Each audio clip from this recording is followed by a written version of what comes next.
And I'll hand over to Dr. Bhatnagar, who will sort of, for the next 20 to 30 minutes, he'll give us some practical on-ground experiences. And I'm really thrilled he's with us because there's a vast amount of interesting things we can learn from him.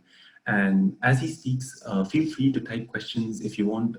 Dr. Bhatnagar might take them while he's speaking, or maybe at the end as he feels comfortable. But I really want us to use this time we have with Dr. Bhatnagar to really think about conservation and management of ungulates. So with that, I'll hand over to Dr. Bhatnagar. But quickly just see Stefan has put a point in the chat. The point there is very conservative quota while reducing other mortalities. Exactly, for these trophy hunting areas. Yes, Stefan, I agree.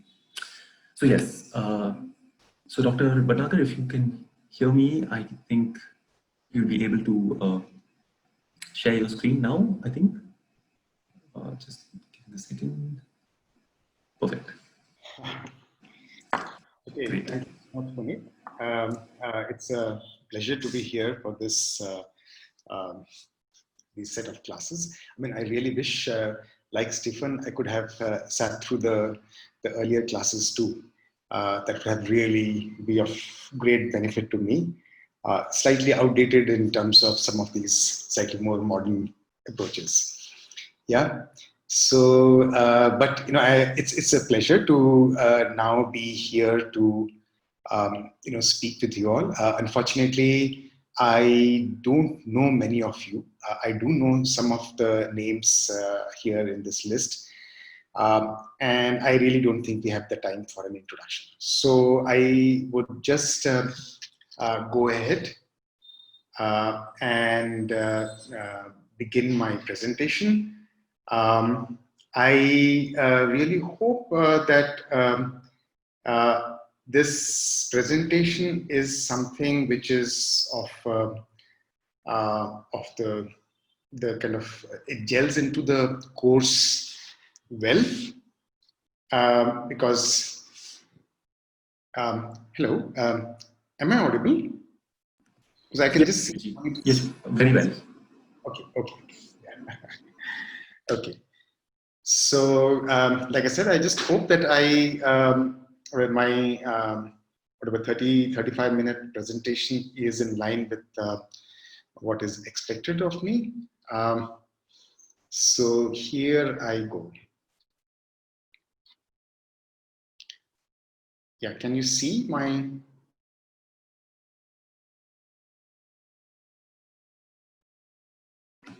Yes, we can see, but maybe you can put it into, yeah, perfect.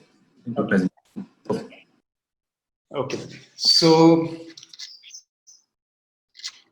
so this is something that our Munib has already covered, and pardon me because I just had the chance to listen to the last 30 minutes and not what has been discussed previously.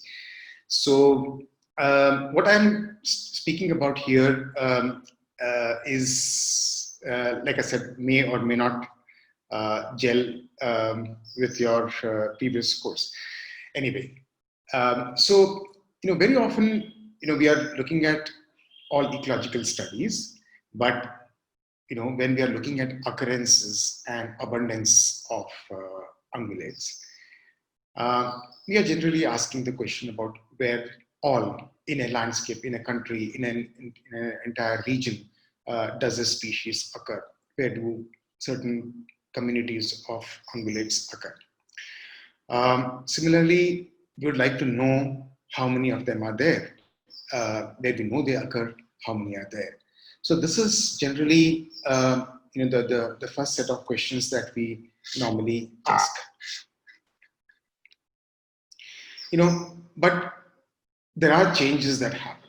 So the status, there are areas where species might cease to occur. Some areas might get colonized during any period. So between the past and present, there can be some changes, and from present into the future, there can be certain changes. Similarly, the abundance can also change.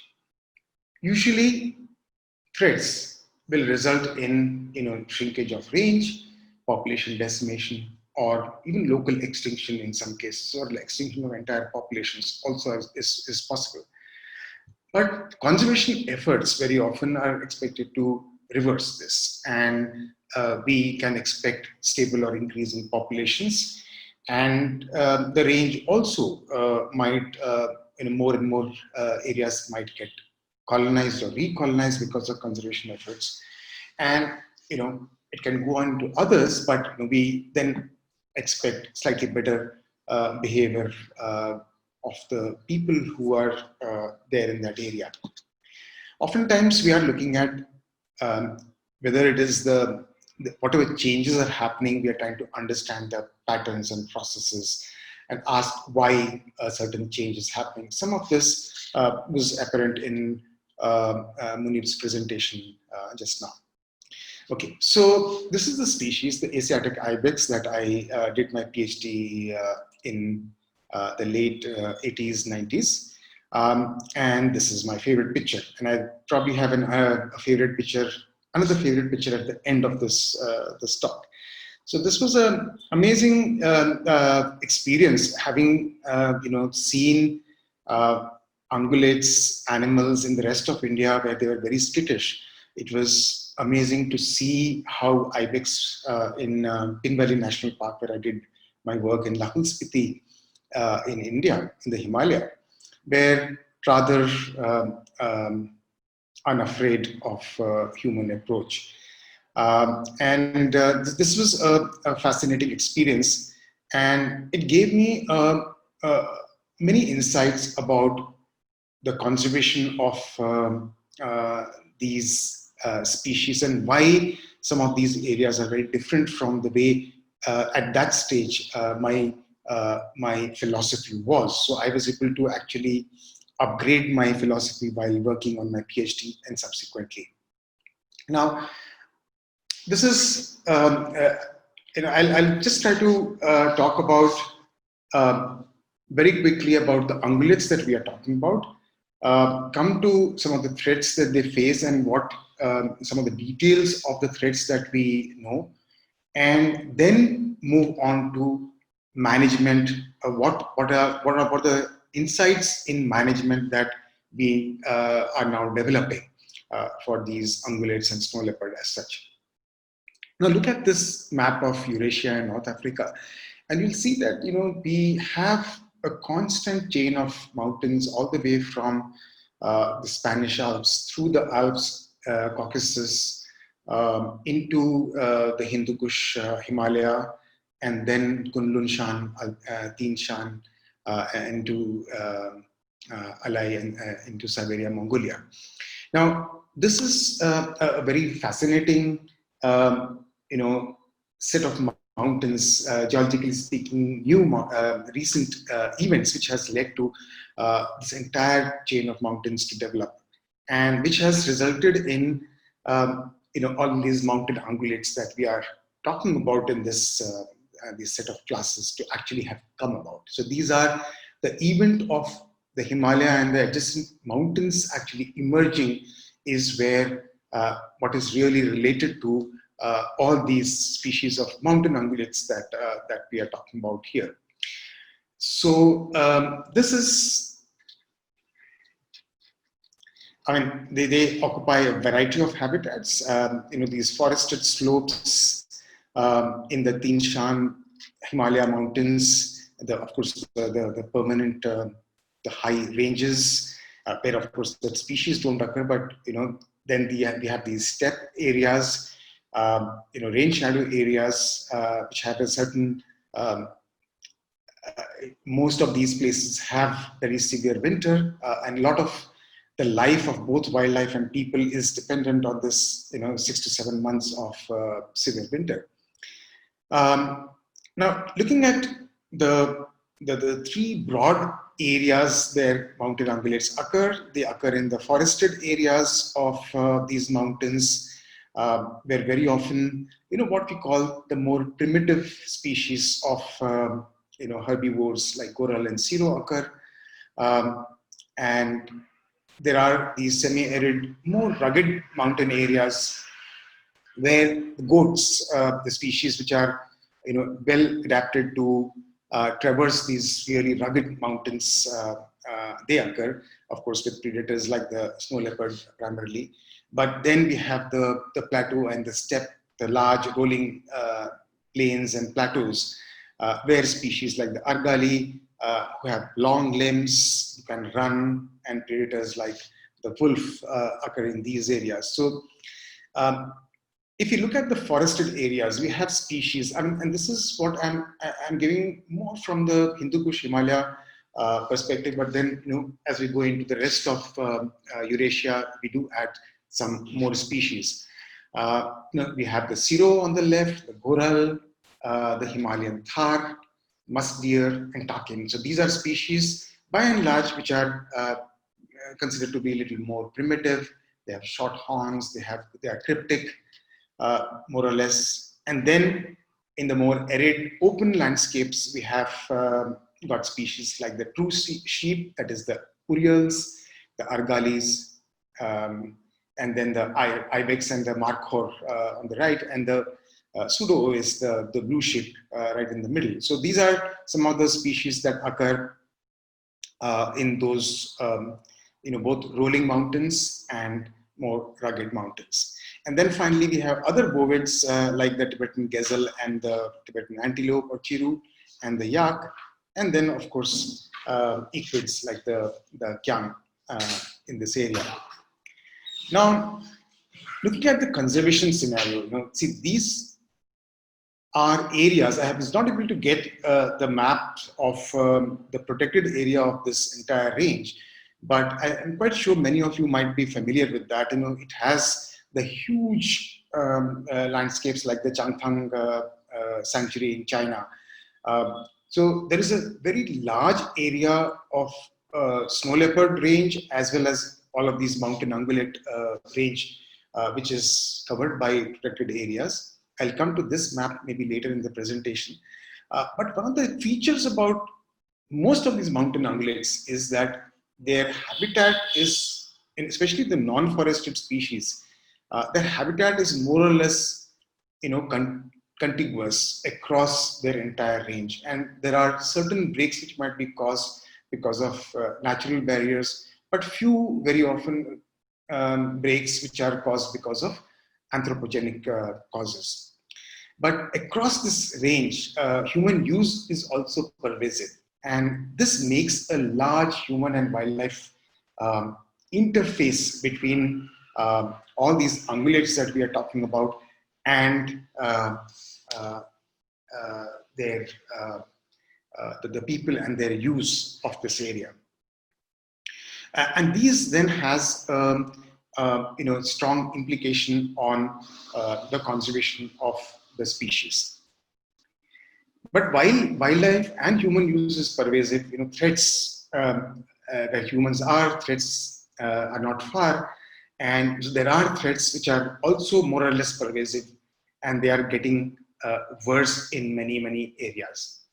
So there are some, very often, there are certain threats that we call as traditional threats, which means that there are threats which have been there for a long time, essentially from local communities who have been using the landscape to varying degrees.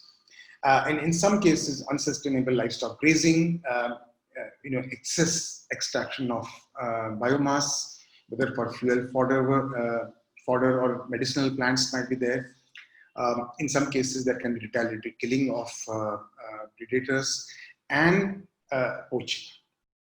So these are threats which have been there in many of these areas for a long time.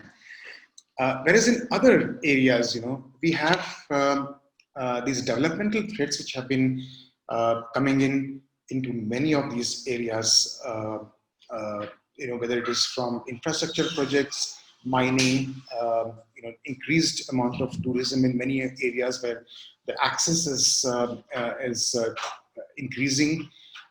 Many places, aggressively countries are actually spreading their road networks. And there are other problems which are coming up in many parts of snow leopard range, at least, where the free-ranging dogs are actually becoming a big conservation threat also to local livelihoods. So part of these developmental threats is what very often we call as emerging threats, because Interestingly, when we, global experts of snow leopard, they sat together in 2001 to compile threats to snow leopard.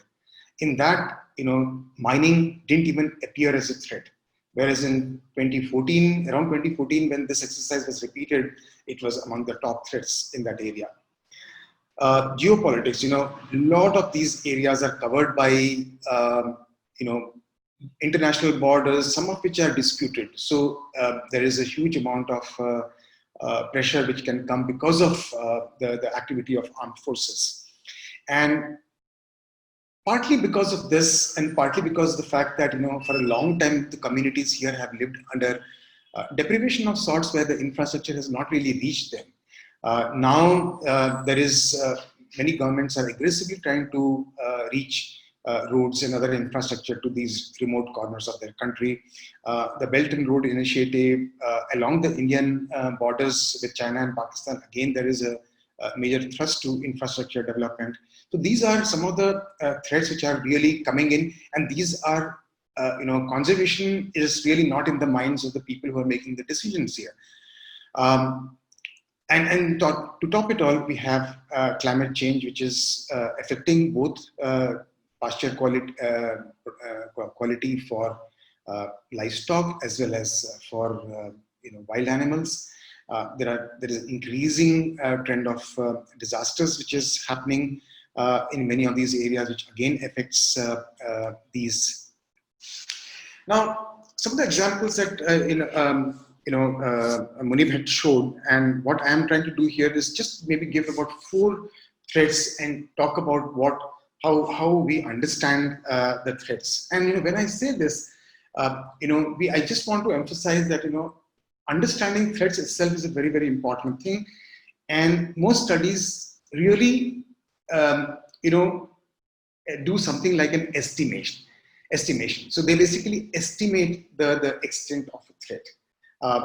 Somewhat like how we estimate the population of wild herbivores, ungulates. The same way, we can do studies which can show patterns where we can infer the causes and processes of the threats that are happening in that particular area. So here, this is an interesting study, which the graph on the top that you see, we have the livestock stocking density on the x-axis and wild prey density on the y-axis. And what we see is that there is initially an increase as the livestock stocking density increases, wild prey also increases. And this might be counterintuitive for some, but it is not, because see, this is along a gradient of improving habitat that you see this. But there is a certain threshold around 30 animals per square kilometer of livestock, after which there begins a drop in wild ungulate densities. And this is based on the cool deserts of the Himalaya. The pattern is likely to be similar in other landscapes, although the values might differ. Now, these, when there is overgrazing, there is overstocking by livestock, and for that there are many reasons, because a lot of this livestock industry is now getting integrated into the market economy, and there is a much greater demand for both meat and wool and other livestock products. So this can affect the recruitment of wild ungulate species. And one study by Charu Mishra also suggested that in overstocked areas, even the livestock production itself gets compromised. But many of these can result in local extinction or decimation of species. And we have documentation of species like gazelle, argali, and marmots getting decimated because of very high stocking densities. Now, this is again an example that I quite like. In India, eastern part of Ladakh, you have this the nomads who are of Tibetan stock, but within the Indian territory, they are called the Changpas.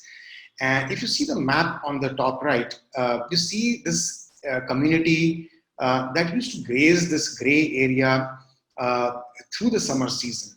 And so they had a vast area where they used to graze, and then they would, along the trail, along the road, along the river, Indus River, they would go to this pastures called Skagzung, and they spent almost 3 to 4 months of winter in those very lush pastures, somewhat like the photograph that you see here. And they would return. But in 1962, there was a war and there was a disputed border, and many of these pastures were actually lost to these herders, and they had to kind of reconfigure their grazing patterns. So if you see the map at the bottom, the area that the same number, not the same number, but larger number of livestock, herders, because some refugees from Tibet also came in, had to be accommodated in the summer pastures, which were much lower, much smaller in extent. And then they had the winter pastures where they spread out. So essentially, their summer range became their annual range. And you can see those bar diagrams where the number of households increased, the livestock population also increased considerably, but the area that was available to them declined considerably. And thus the intensity, especially in the non-winter seasons, increased a lot. And this I show essentially because, a lot of time during our meetings in Ladakh, the politicians used to always say that, look, why are you bothered about livestock grazing as a threat to wildlife? Because, these people have been in these areas for millennia. They have been grazing their livestock for thousands of years. And now suddenly conservation is becoming an important thing here. And, you all are talking about, these, poor nomads actually causing, decimations of wildlife. So this was an interesting way of actually demonstrating that what is considered to be traditional is not necessarily traditional. And when you add on social information, the exact way in which the husbandry is done has also changed. So this is basically to demonstrate that, something that has been going on for millennia may not be traditional in the way it is practiced today. A similar example from the central Tien Shan landscape in Kyrgyzstan. This is a GSLE landscape about 14,000 square kilometer in the east of the country.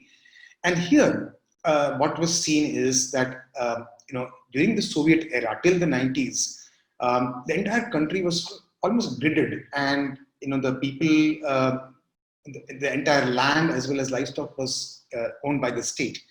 And they used to decide how the wool production or the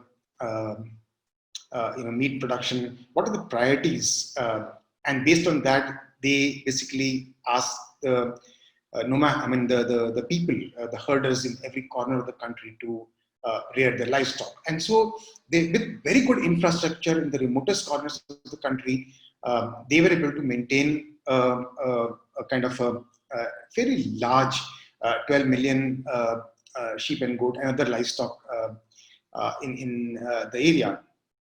But as the country disintegrated, the Soviet collapse happened, so did the entire back-end arrangements for this infrastructure, and there was a huge decline in the livestock, and it actually fell to less than half, close to 6 million livestock in the country. But after that, there has been a recovery based on various attempts that the country, the governments have been able to make.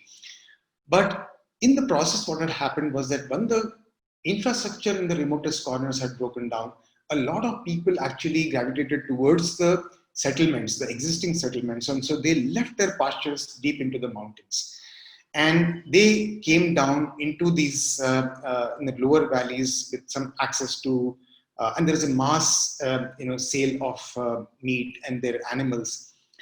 But with the reforms in the about a decade or so ago, the numbers have been catching up, and latest by about 2016-17, although this graph doesn't show, the estimates from various agencies, including USAID, is that the livestock is actually far more than what was the highest during the Soviet times. It is now close to 20 million, or maybe some people even estimate 30 million in Kyrgyzstan. So even if the official records are seen, they are very, very close to 12 million already.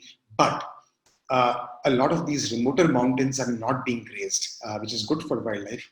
But the areas which are closer to the settlements are getting overgrazed.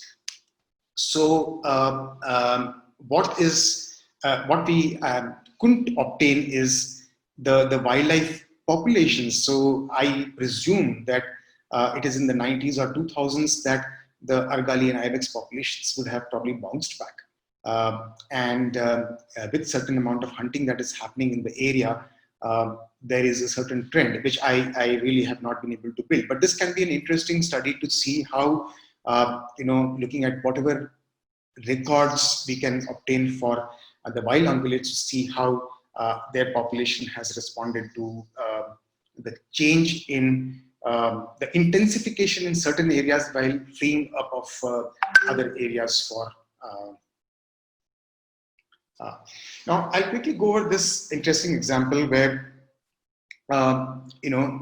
usually, conservationists blame livestock for causing competition to wild herbivores. But in Ladakh, in India, it's the other way around, where the herders in big way talk about Kyang population increasing, into thousands, and they are ravaging the sparse rangelands, which is becoming a big problem for the very valuable Kashmir Pashmina production in this area. So just about 7,500 square kilometer of Kyang habitat is there in Ladakh. And there is a lot of, but our estimates, showed that there are just about 18,000 sheep units of Kyang, about 2,000 Kyang, about 18,000 sheep units against about 3 lakh, of livestock, which occur in the same area. So clearly, the conflict didn't seem to make that much sense to begin with when we were, working in these areas in the early 2000s.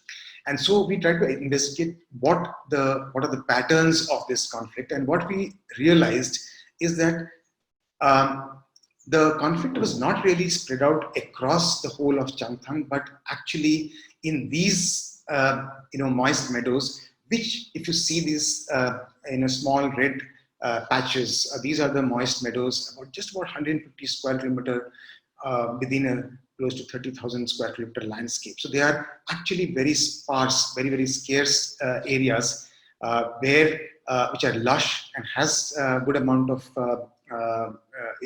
plant biomass, forage biomass. And these are the areas where Kyang did congregate during their rut every August, September, which is at the end of the growth season of most of these in most of these areas. Now, these very pastures are actually preserved by or valued by the local herders as winter reserve pasture, where they bring in their livestock towards the end of the winter and spring, when the condition of the livestock is actually rather poor. So we figured out that it is basically in these areas where the conflict is more focused. And so basically this then gave us some means of looking at how we can deal with the conflicts. The third example that I want to give is this whole issue of tourism spreading in many of the areas, and armed forces being there in many of the areas, remote areas, where garbage suddenly comes in. Dogs are a very pleasant,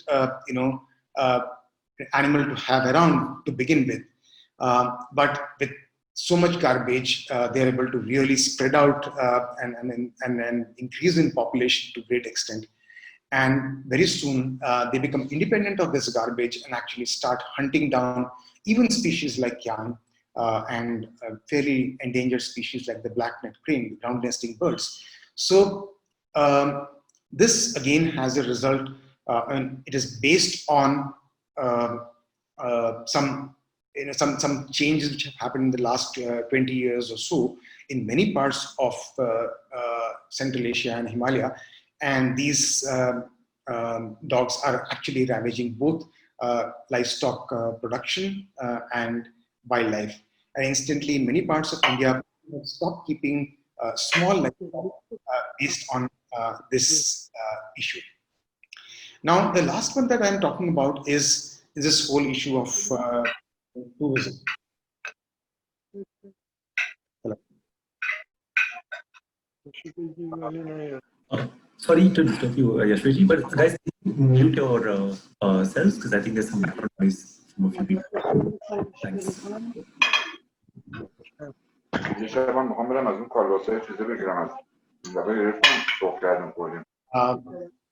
Hello. Daniel, you need to mute your microphone. Yeah, Daniel, please mute your microphone. Okay, so this is an interesting example of, tourism is both is a double-edged sword, because it has benefits to a region's economy, but it also has problems because of the sheer numbers, especially if it is not well managed. And this is Ladakh again, and you can see that the green and the red lines have been growing slowly since the 70s. Because it was a fascinating area, expensive area, difficult to reach area, and some amount of tourism was happening. But suddenly in 2010, the green line, which is a domestic tourist, suddenly increased, and see the rate of increase which has happened. And it has happened, essentially because of, India is a Bollywood crazed movie place. And this movie, a very successful movie, was shot in that area. The climax was shot in Ladakh. And then hordes of domestic tourists started coming into this area within just that same year, and this has really caused, in a very fragile area, everything from garbage to managing water availability for the tourists, and of course other problems that come with tourism.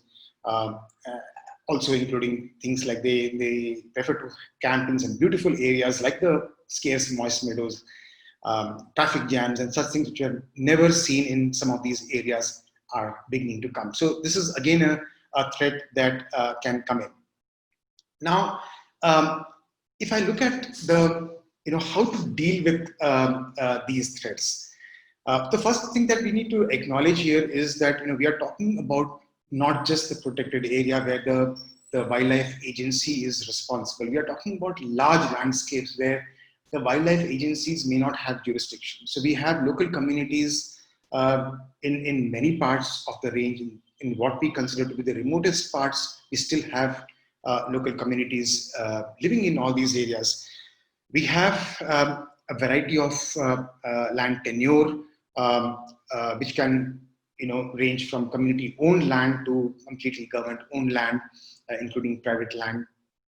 And each of these agencies, agriculture department has a different mandate to maximize agricultural production. The animal husbandry sector might want to increase livestock, increase cashmere or meat production from an area. So they may have, differing, mandates. Which certainly are not, conservation is not in their mind. Sustainable use may be in some cases there in the documents, but the way many of these agencies work, it's basically to fulfill their mandates. So it is really important that they are considered in any conservation program. So we are looking at the scale. When we are looking at ungulate conservation, snow leopard conservation, we have to work at local level, but there have to be a lot of activities at regional scale also. We have to work everything from household to community to village to district, so it will basically, we have to work at different administrative levels also. And many of the threats are being actually caused by agencies who are just fulfilling their purpose. So we have to deal with them, closely. One of the things, there are different ways of working around it, but one of the important ways to, approach this is to, in multiple use areas, is to look at, green economy models to basically work out the best possible model for a given landscape, a given area, which has the elements of essentially achieving conservation by reducing conflicts, reducing livestock pressure to the degree possible, reducing extraction of resources from the mountains, but in some cases giving better protection and enforcement, and spreading more awareness with the to the not just the local community but all the stakeholders there, and alongside actually engage with all these stakeholders to a great degree, and work towards, and everything needs to be encapsulated in better livelihood, so that their dependence on some of these disruptive dependencies are reduced. Now, livestock grazing is not a problem everywhere, but in many cases, it is becoming very intense and is leading to decimations and, like I said earlier, even local extinctions. Now, we need to understand that livestock grazing in many of these areas exists because there are very few alternatives. So this is a key livelihood strategy for people.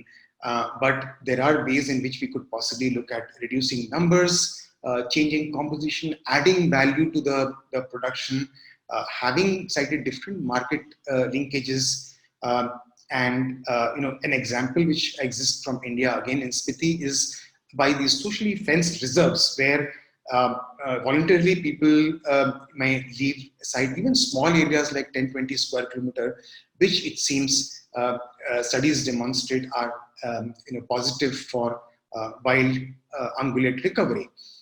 So in a mosaic, in an area where you have a continuum of habitat, these small reserves also seem to help in increasing the livestock, in increasing the wild ungulate population. But it is very important still, if we are looking at it, howsoever we have to approach this issue, we have to look at alternative incomes. And there are, many pieces, areas where, people who specialize in livestock herding are there. In so many places, the intensity of use is actually demonstratively increasing. So one of the ways is to have responsible community-based tourism, which can be based on homestays. There are some very good examples from Ladakh in India, and developing, some which are developing in adjacent Spiti area, where the tourists actually come in, especially during winter, get some extremely good experiences, and many of them go back much more positive about conservation, much more aware about conservation. And there are organizations like the Snow Leopard Conservancy. They have actually built in a lot of other experiences, for the tourists to take back local experiences. Local guides are a very important component of this, which adds good employment to the people, but also are people who are able to interpret nature beautifully for these tourists. So it's a win-win for both the sides. Similarly, the Snow Leopard Trust has, and many other WWF in Central Asia, so they have tried these enterprises, which may look small in terms of value, but have a very deep reach in terms of empowering, especially women, and getting their role into conservation. And in India, we are seeing how many of the participants of these programs are actually getting and engaging with. They are much more encouraged, and it's a much greater possibility that they will get work on other conservation programs. They will be much more positive for other conservation programs too. And these are certain papers which have actually shown how tourism-based enterprises actually have drastically improved attitudes as well as behavior of local people towards conservation. So, like I think Rodney Jackson had said many years ago that making snow leopard more valuable alive than dead, and I think that's a very, very important thing which tourism has actually managed to develop in some areas, and it is certainly replicable elsewhere also. But agro-based industry is again something which has got some possibility, but not maybe very high possibilities, because arable land itself is not very abundant. So we can look at models which have high value but low volume in many of these areas. And across the range, across Eurasia, there are many, many such possibilities which can be explored. Conflict mitigation is again, I'm sure many of you must have heard about the ways in which conflicts can be mitigated. There are quite a few papers written about it, about coral improvement, about insurance programs. But essentially, what we want to say here is that it is important to approach, especially conflict mitigation, everything else in a multi-pronged manner. And we need to first and foremost ensure that we prevent losses, and prevent losses can be in the form of very robust, strong, predator-proof corrals, better herding practices, and then we need to have programs for offsetting the losses that hopefully reduce losses that do happen in the community. So some form of compensation in terms of either government ex gratia payments or insurance programs can be explored, and both of these exist in different parts of the snow leopard range, especially. And for the community and all the stakeholders involved, it is very important to engage with them with better awareness programs so that they understand the nuances of conflicts better. But importantly, associate these programs, conflict resolution programs, with other livelihood programs. So that I know that there are some very interesting examples from both Pakistan and Nepal where conflict and livelihood programs are actually integrated, also in Ladakh. Poaching, it's a problem which is again very variable across the range, and here, there is no other way but to involve community much more closely and improve the capacity of all the agencies that are dealing with enforcement. And there are other, possibilities like having national or international databases for crime and helping in exchange of information in terms of curbing this actually growing trend of hunting and poaching. Then we have, like I said earlier, a lot of infrastructure projects which are coming in. Again, given that many of these are important for the respective country, sometimes related to national security, the best way we realize is, especially when we're talking about non-protected areas, is to engage with these stakeholders. And if there is a process, if the country or the province adopts a process of a certain green vetting of many of these infrastructure projects, that can go a long way in actually ensuring that these projects are better aligned towards conservation. Free-ranging dogs, again, there are ways in which you can manage the garbage and then conduct sterilization programs. But these are all some band-aid kind of efforts. Most scientists say that unless and until these dogs, which are numbered in hundreds, are removed from the landscape, you can't really achieve success as far as their negative impact on both wildlife and livelihoods is concerned. Again, many of these areas are very good with renewable energy, and again, taking the example of Ladakh, where the new Union Territory government is actually wanting to push for making both small scale decentralized solar renewable energy for the inhabitants of the area, but also make large plants which are able to feed the national grid. These are certain things which are happening, which can help both in revenue as well as. Now, climate change is an issue, and one of the key things that is happening is that the small glaciers are, not providing enough, water for irrigation of these small plots of agricultural land that many of these communities have. And these are some innovations that have happened in Ladakh again, and you can see the scale of these artificial glaciers. They call it the ice stupas. And these are some people, so this is the scale of these ice stupas. These can collect a lot of water which is available to the farmers early in the growing season when they most need irrigation for their freshly sown crops. And across the board, we need to have better capacity enhancement for not just the local communities in skills, but also government agencies in terms of how best to engage with local communities, how best to engage with each other. This is a very, very important part of the. So now the last part that I have got in this quick presentation, that overview presentation that I have got here, is this entire issue of management plans. So across the snow leopard range, what we do see is some very great examples of conflict management, of livelihood support.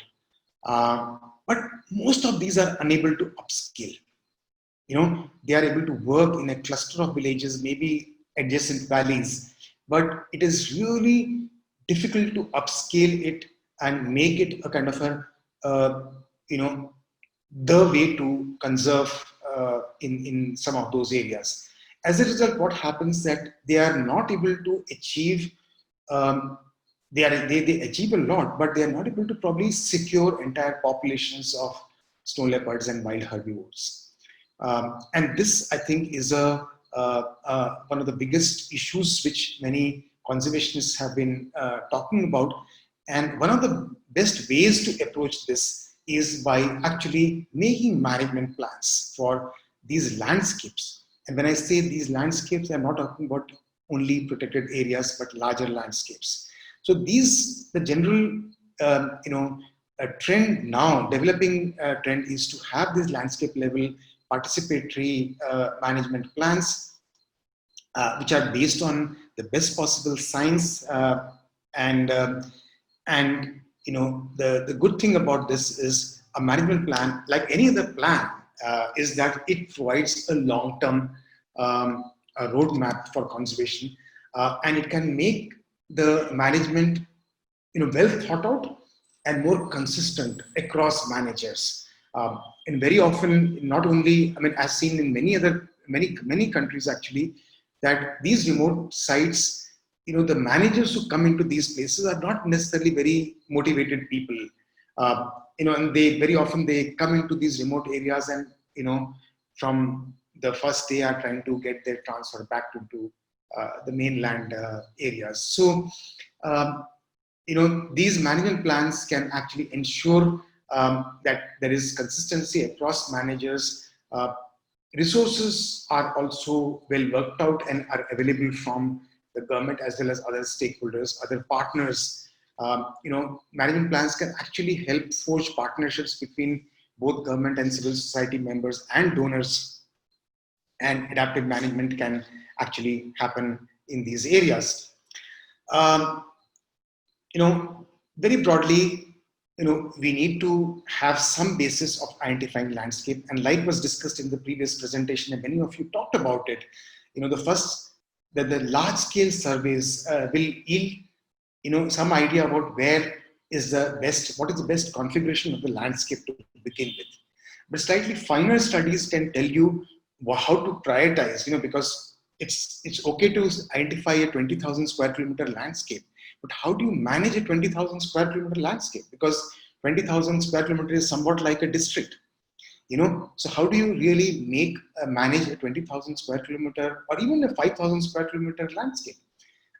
You very often will need to prioritize areas based on the values to snow leopard, values to medicinal plants, to certain bird species, based on which you can actually have your management practices. Once you have these, you understand the threats of to the area much more clearly, based on a very engaging process, either through science or through consultations with informed people, and then using your own brainstorming and literature and the best practices available from across the globe, you develop a mitigation strategy. And very often, this is an important part which is very often ignored, which is the governance. That you do have a way of managing a national park, but how do you manage a landscape? The governance structure really needs to be worked out, where partnerships are given due weightage. And so, to quickly give you an example of the Spiti, Upper Spiti landscape management plan that many of us have worked. This is a 4,000 square kilometer landscape, and these the colored polygons there include 15 small, about 10 square kilometer to 300 square kilometer core landscape units, which are socially fenced. Most of these agreements have been made and they are now socially fenced. So there is a practical example of how this can be achieved based on negotiations with the local community. And there are some very big advantages which have actually happened. This large polygon, blue polygon that you see towards the east, this is an area where migratory graziers wanted to lease out, and the local community didn't because of the agreement that they had signed under the management plan. So these are some of the ways in which one can manage some of these large landscapes with zonation. Again, convergences between departments is a very important thing, and I'll just take two quick points here. That to reduce dependence, the forestry agencies may or may not be able to do it on their own. Alternative incomes, again, the forestry agencies or NGOs, civil society organizations, they on their own, they may not be able to do it. Essentially, what you need is things like renewable energy, alternative to fuel wood, better fodder availability, better education. So these are, kind of activities which will be done to reduce dependence. Better marketing mechanisms for wool and wool-based products. Alternative incomes can be in terms of cash crops. Again, something that the forestry agencies are not specialized in. Tourism, there might be a special tourism department in many of the countries, self-help groups. So the point that we need to understand is that there might be existing departments who are specialized in these very tasks. And we need to be able to develop synergies between these agencies from education, animal husbandry, agriculture, horticulture, tourism, the district administration, the state, provincial administration. And it's mainly then that many of these larger threats to these landscapes can be addressed, for which these kind of structures all the way from village level to the landscape to the provincial level to the national level can actually be developed. This is an example from India's Project Snow Leopard, where this kind of structure actually is in place. And the Upper Spiti landscape, all these structures are actually in place for both, developing of the plans at the ground level, getting clearance at the top level, and fund flow and monitoring from the top. So, by and large, if you look at the goals of management, they essentially are these 5 issues that, in any of these areas, you identify and mitigate the threats. You secure people's livelihood, because in most of these areas, you have marginal communities. And irrespective of everything else, their livelihoods really need to be secured. Also need to work towards their positive attitudes, so they understand the issues well. I've given the example of kyang. There are ways in which we are trying to make people understand that kyangs are not really the problem that they believe them to be. Similarly, for crop raiding and stuff, we have got certain other explanations Also, in other stakeholders like the armed forces and the district development agencies, their attitudes can be helped to be made positive. Capacity is extremely important because when you are looking at these innovative new ways of looking, many of these government servants by and large are entrenched in very status quoist long-term, long-time attitudes, and to break free from there, they need exposure of some of these areas where they these things actually are working, the approaches that we are talking about. So there has to be a great investment in capacity enhancement, and continually so, and better governance mechanisms need to be there. These are some of the activities which typically are done under the management plans. Good research is instituted, community-based activities are there. Government departments, their roles are defined better, and there is a mechanism in which they can all sit together and work in synergy with each other. And I talked about capacity already. And there can be some specific strategies developed on community-based tourism, on pasture management, which are slightly more complex issues. And like I said, institutional structures need to be put in place. To some degree, the GSLE program that many of you might be familiar with has achieved this at the highest level. So, at least at the country level, many of the countries have actually subscribed. At least in the snow leopard range countries, people at least agree that this kind of approach for management is something that we need to go. They might sometimes struggle with actually implementing it.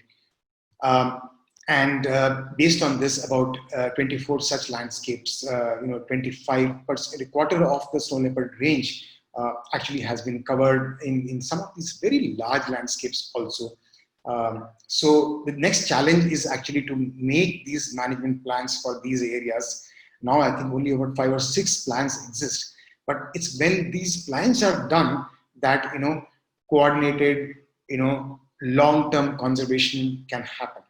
And as the GSLE says, it's not about snow leopard alone. Snow leopard is just an icon, a flagship, but it is essentially about the ecosystem, and of course these ungulates, many of which might be actually more endangered than the snow leopard itself. So thank you. This is the overall presentation that I had. Munib, I think these did give some examples, but I think this presentation was more of an overview rather than giving some of the few examples. So pardon me for not really understanding the purpose well enough. No. It was useful. No, definitely. No, thank you so much, Yash Veer ji. I think it was great because, for the last 3 classes, more or less, we've been really speaking about very specific things. We've been speaking about how to study ungulates, why to study ungulates, what are the problems with it. But I think your presentation especially, and I feel like I'm echoing people's thoughts, really gave us an overview. Right? It sort of asked us, or almost forced us to go broader and think about broader scale thoughts and issues with, not only ungulate conservation, but landscape level conservation, of which ungulates are a part. So it's important to sort of zoom out, and I think it was very, very intriguing to see how, through your personal experiences, but also sort of just larger landscape issues and structures, how one can sort of achieve what we term as conservation or management. So yeah, thank you so much. And we have about half an hour left for our class, and I thought this would be a perfect time if people want to have a discussion. So I don't have any more presentations to show, but I think it'd be lovely to really discuss or have questions for Yash Veer sir, or just generally about the module. If people have specific thoughts or questions, how we can use ungulate data or research for conservation or management, or just general comments on the same. Feel free to sort of open your mics or just type it in the chat box, because I know there's a lot of interesting questions people were asking while Yash Veer sir was talking. So it'd be nice to have a discussion really for the next 10 minutes if people one. Yes, Stefan, please, as you said, comment, please go ahead. Yes, hello everybody. I just wanted to note on all the nice things Yash Veer told us. I think this is all very correct. But by my experience, there is an important aspect we should not overlook. So these are the economic drivers behind. And so with livestock in Central Asia being basically seen as a secure investment by many, many people, it is extremely difficult to address this through any of the mentioned tools, because the problem is that even local people with a lot of alternative income opportunities, they invest into livestock. In Tajikistan, we have the highest percentage in the world probably of a population working abroad. And the remittances they send home, they are at least partly invested into livestock. And then those migrant workers, when they come back, then they can build a house and can marry and so on. Is one point. The other point is that there is in Kyrgyzstan and Tajikistan at least a tendency that urban people, wealthy people from outside, invest into livestock. So people with a secure high income actually use livestock as an investment because they don't trust the bank system. Livestock is typically good for escaping taxation, and the resource base used for livestock is all available almost for free. So these are major drivers of increasing livestock numbers, even beyond the actual subsistence needs of an ever increasing rural population. This is about the livestock part, and I don't have much solutions to it. For local people, an important point to convince them to actively protect mountain ungulates and the prey bases for snow leopard, these are direct incentives. And the mentioned tourism is a very good tool for this. I think also in parts of India, it may be more effective than it is in other parts of the world. So for Central Asia, I really would say you should not forget about hunting. I know that I'm notorious as a hunting advocate, although I'm not a hunter myself. But the issue is that it's extremely difficult to preserve a species in the landscape and its habitat if there is no obvious benefit. We have these discussions in Germany where even conservation organizations call for unlimited culling of rudder. Unlimited culling. Yeah, so far we had culling rates of 100% of this population estimate, which means that there was an assumed 100% reproduction per annum. So this should lead to a stable population. Now we have even calls for unlimited culling. This in Europe, in one of the wealthiest countries in the world. So don't expect that poorer people will care about wildlife if such a wealthy country cannot do this. So basically with hunting, we get people direct benefiting from the wildlife.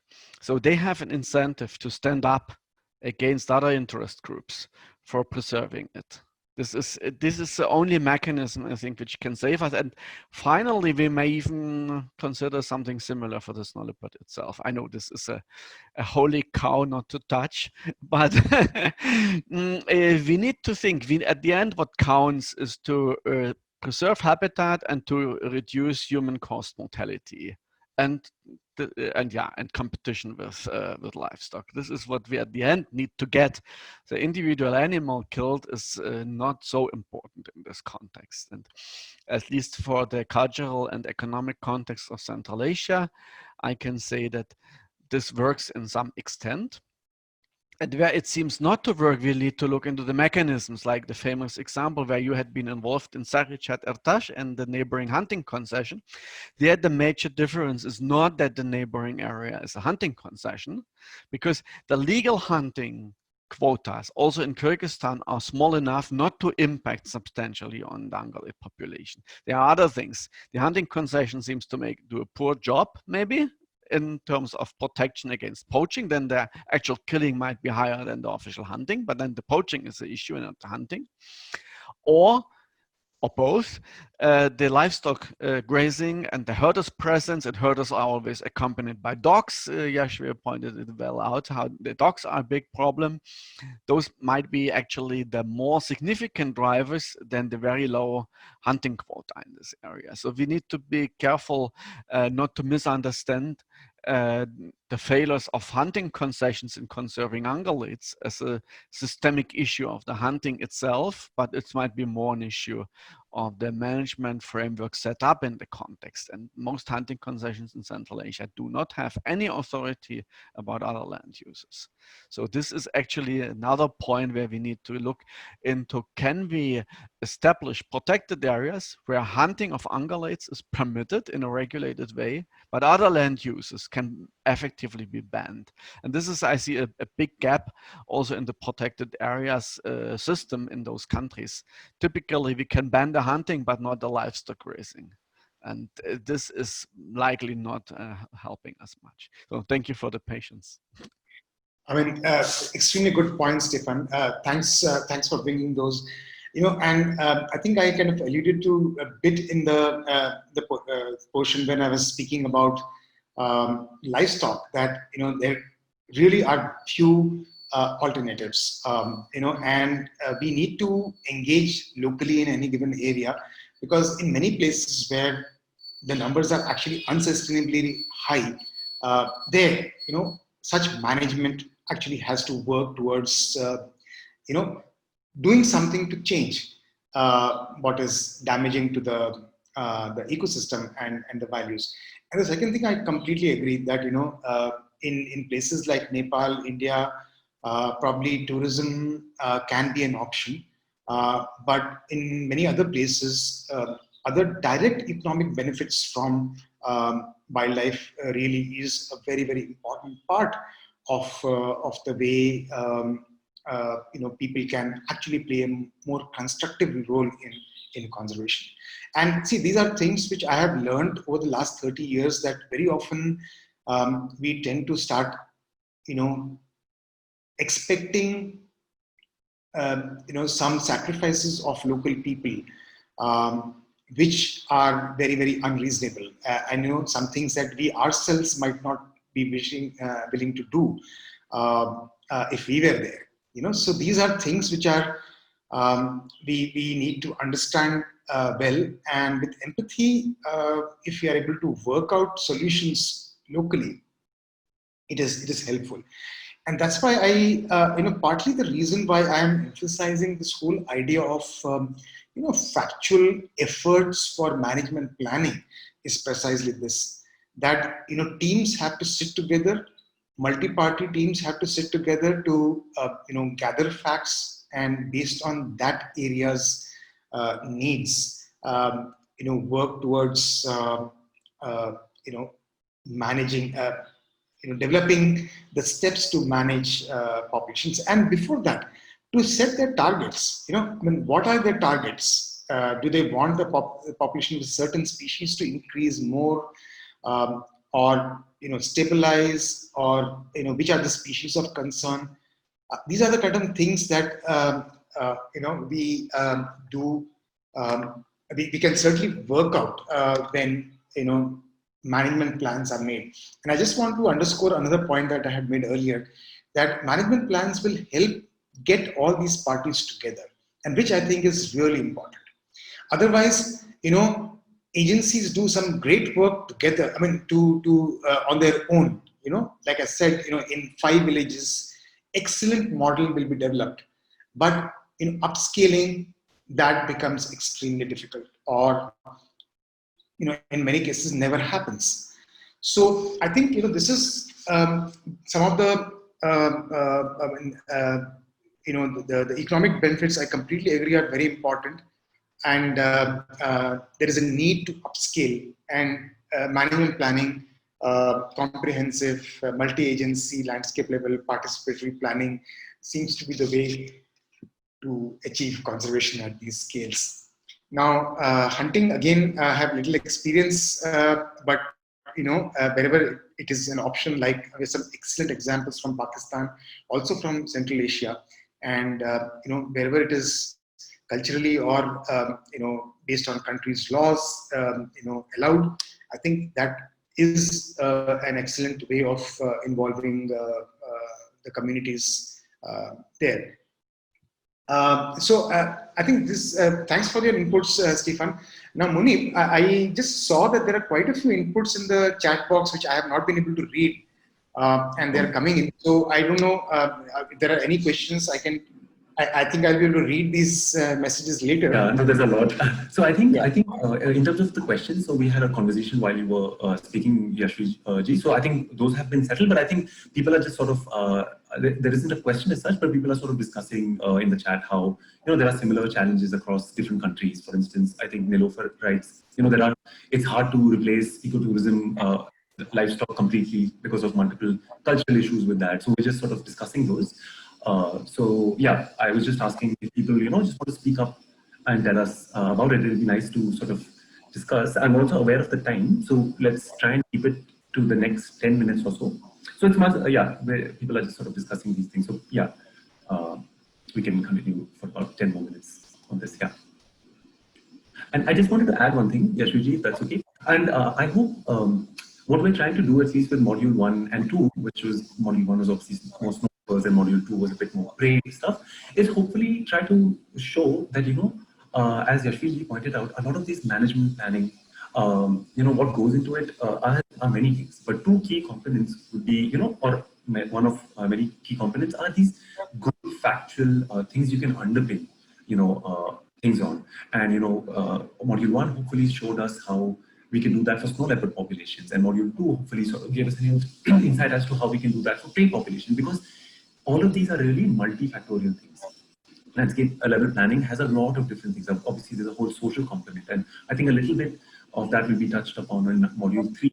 So it's really to sort of show, to really have a good landscape level management plan, you need to have these really sound pieces of information. So yeah, just wanted to say that. But yeah, please feel free to articulate your points. If you can speak up, I see there's a question, but please feel free to speak up. Yeah.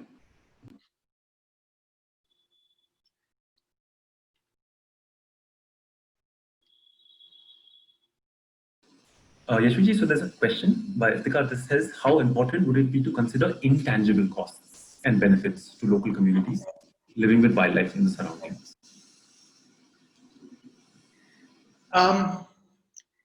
I think these, certainly, Iftikhar, this is an important thing.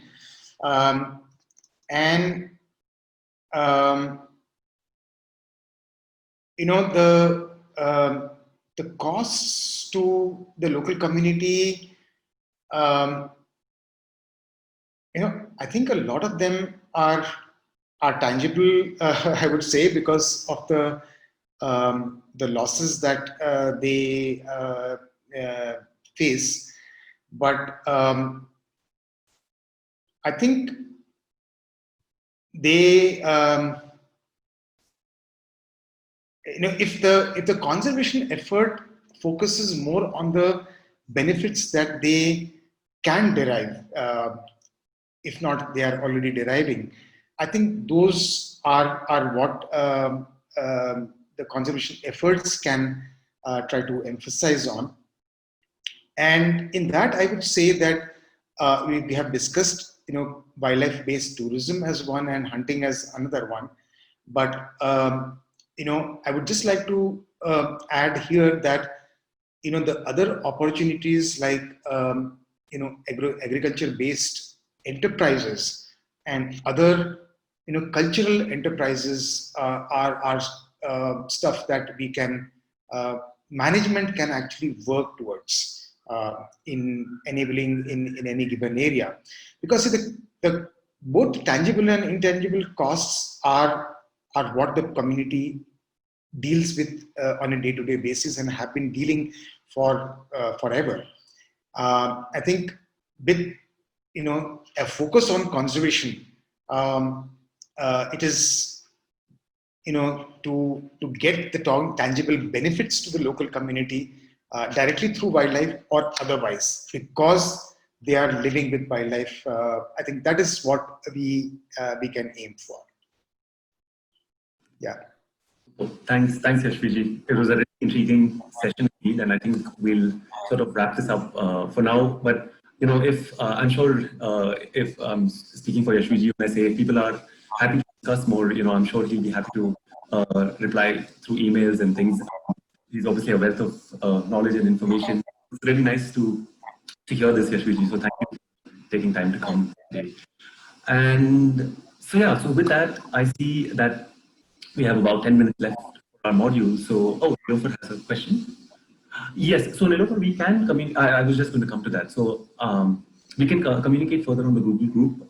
But if there are more individual questions people have for people that they might like asking those questions, I think there are lists of emails, so you can ask over the Google group if people are happy to sort of send individual emails, and I'm sure people will be happy to chat. But definitely from my side, the one thing I can say as we do wrap up is let's use the Google group as a great resource for each other, because I'm sure we've discussed a lot over the last 4 classes in 4 weeks, but there's a lot more, right? And nothing is necessarily right or wrong.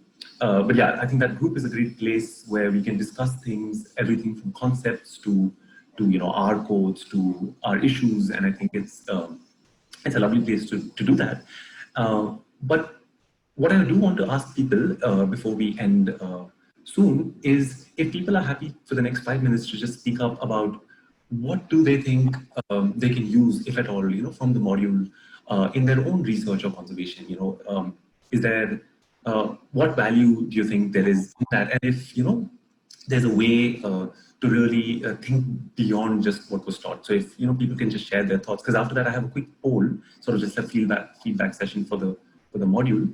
But it'd be nice to have more sort of people just speaking up. It'll be nice to know how this can be used, if at all. And yes, Iftikhar, I will share the presentations. Yes, I will. So yeah, if anybody wants to just sort of comment on how they plan to use some of these learnings in their own research or efforts, I'd love to hear.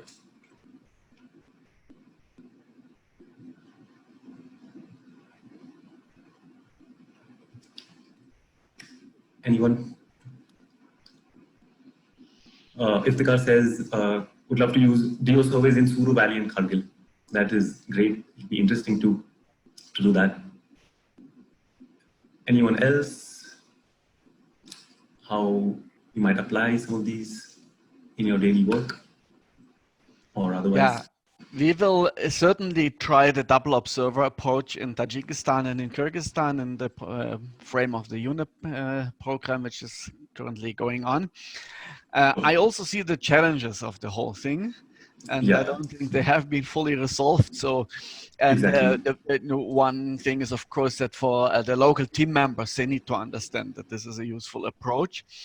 And we will still have to struggle with the issue how to overcome the problem that the second observer typically sees less animals than the first observer.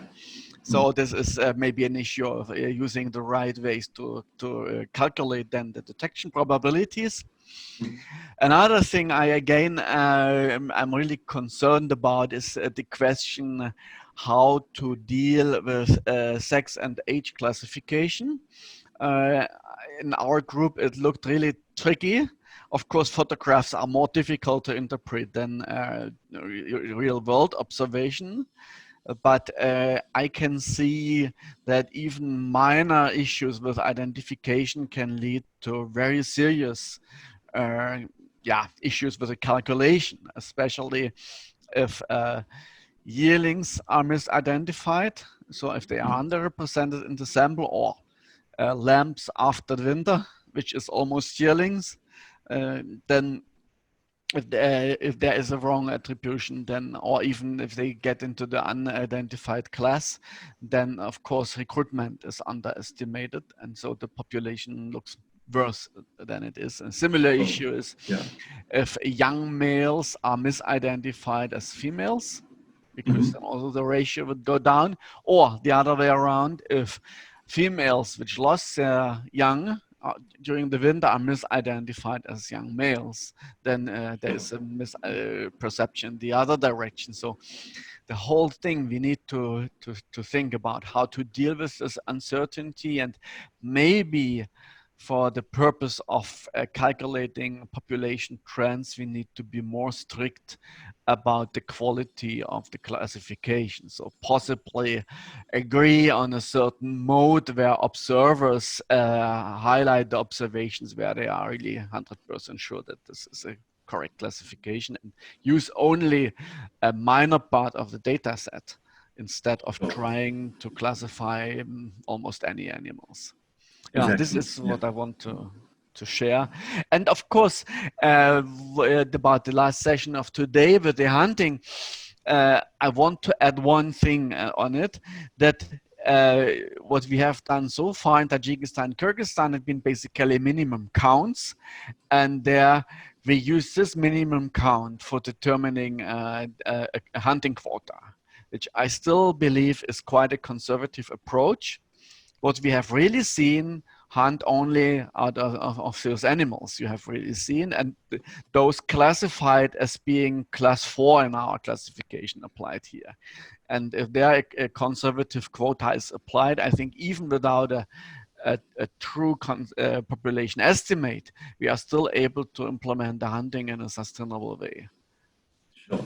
Yeah, Thanks. you. I completely agree. And I hope what we will do as we go forward is, people who are interested, what we really need is more collaboration, right? Like as I started in the first class, these are all just tools, camera tapping, double observer, distance count. These are all tools to get to some sort of answer. So I think what we need is to develop these further.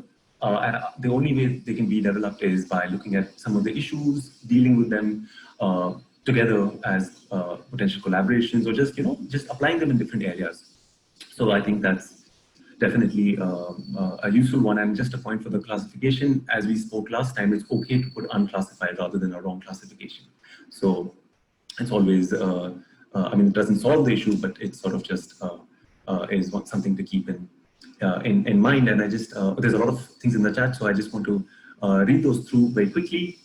Chloe says, I will be likely working on population dynamics. So learning about DOS was definitely useful. I'm glad, Chloe. And I hope, from last class, the whole matrix that we spoke about, how sort of there's those 8 structured models can be one way of looking at that. So I hope that was good food for thought. Ranjana says she might use DOS for estimating ungulate populations in her study area.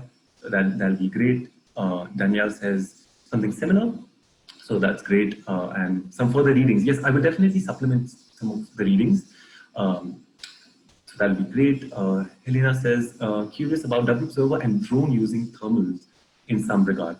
Interesting. I mean, we just barely scratched the surface of technology, right, Helena? So I think there is some sort of talk about how potential drones can be used for double observer, but also minimum counts or distance sampling and some other techniques. Yeah, that's a whole new area. And I hope what this module does is give people sort of that starting space to really know what all these techniques are, and then we can become more innovative with it. Because sometimes, when we work in our silos in a room, we just take so much time to really get to an understanding. But, hopefully these modules help us with that initial step. Nilofer says, it was a great opportunity to go deeper into ungulate monitoring. We have already discussed using the approach in our Persian leopard study. Oh, interesting.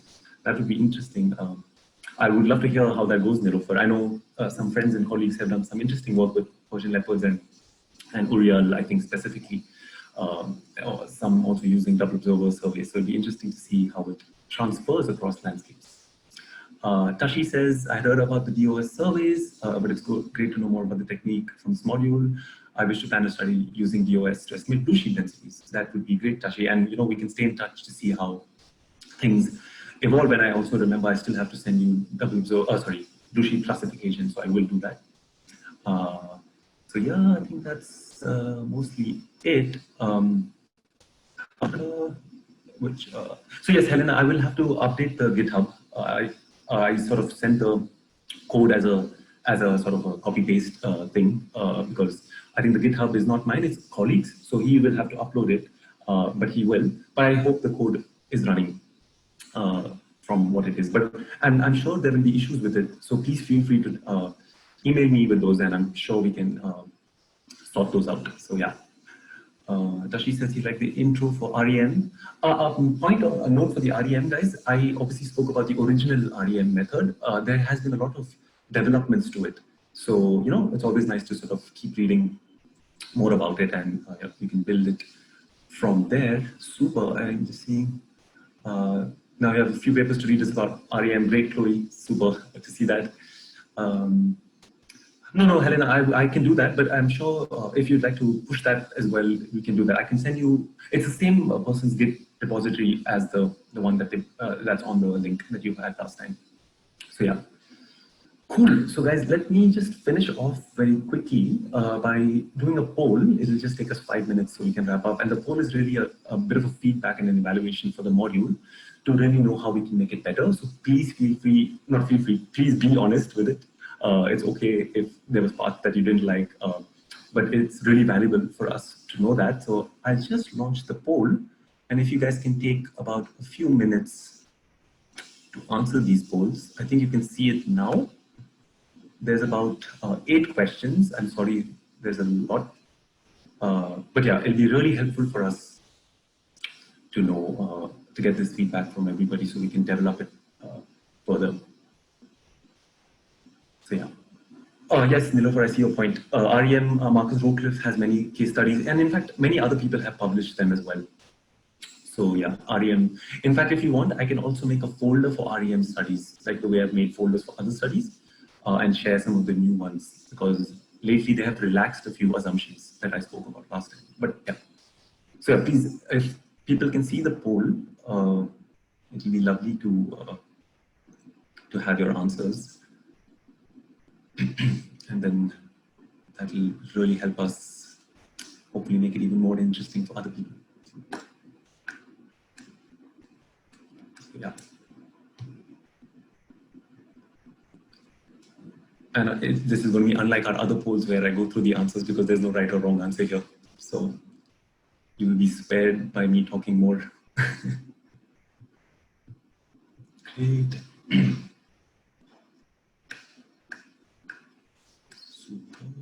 The answers coming in.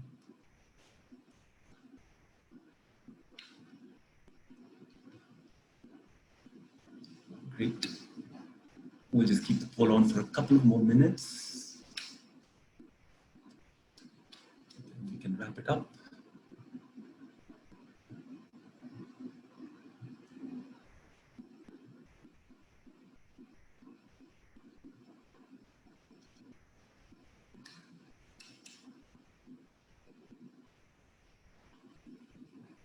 And yeah, just while people are filling in the polls, as I said, yeah, if there's any questions that people have, if they want to discuss, feel free to email me or anybody. I mean, for anybody else, obviously ask them if they're happy for you to get in contact with them, but feel free to message me or email me, and I can try my best to obviously answer whatever questions there may be. Cool, will end the poll in about a minute. So I think there's about a few people left still to vote. So it'll be great if the remaining ones can fill it up. It's great, lots of answers coming in.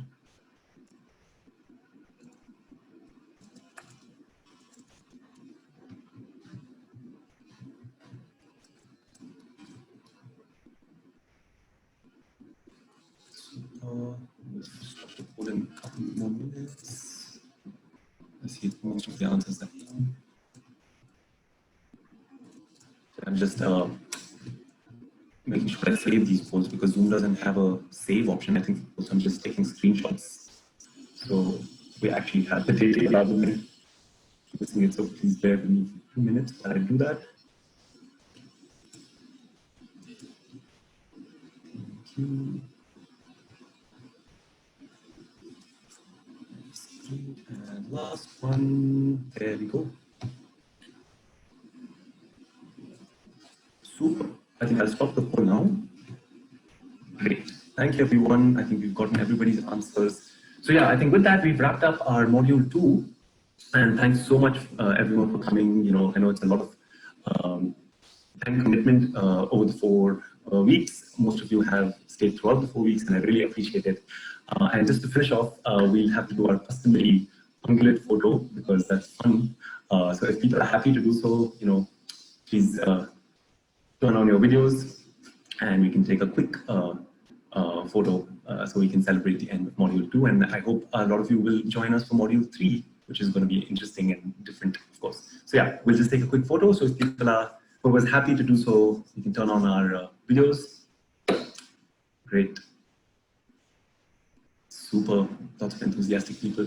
So today we can be ungulates again if we really want to, or people can just do what they want. But ungulates is always fun, right? So it's up to you. We'll just give everyone 2 minutes. I see there's a lot of people turning their videos on. Super. Okay, so if everyone's ready, on 3, maybe we can be an ungulate. So yes, Yash Veer ji, we try to be an ungulate of our choice, and we take a photo so we can celebrate our class together. We've had a lot of diversity of ungulates. We've also had some interesting ungulates with only 1 horns, so we'll have to see how it goes today. So yeah, on 3, if everybody can do your pose, and I'll take a screenshot for us. Okay, so 3, 2, 1, go for it. Superb. Great. I'll just save that as well. Great. Awesome. That was fun, guys. Thank you so much for coming. And with that, we'll finish our module. So yeah, take care and best of luck with all your work and endeavors in the future. And we'll stay in touch over email.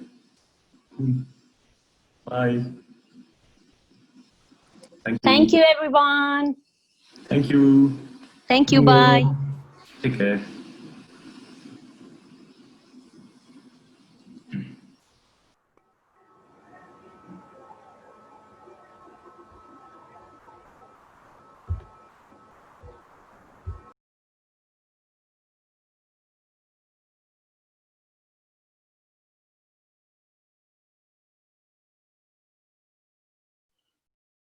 Muni, we're done? Thanks, Rax. Yes, we're done. Thanks. Yeah? Thanks. Yeah, I'll message Justine because I think they have a session in a bit. Please send us a message. Super. Thanks so much. Okay. Bye, Rax. Thanks so much. Bye. Bye.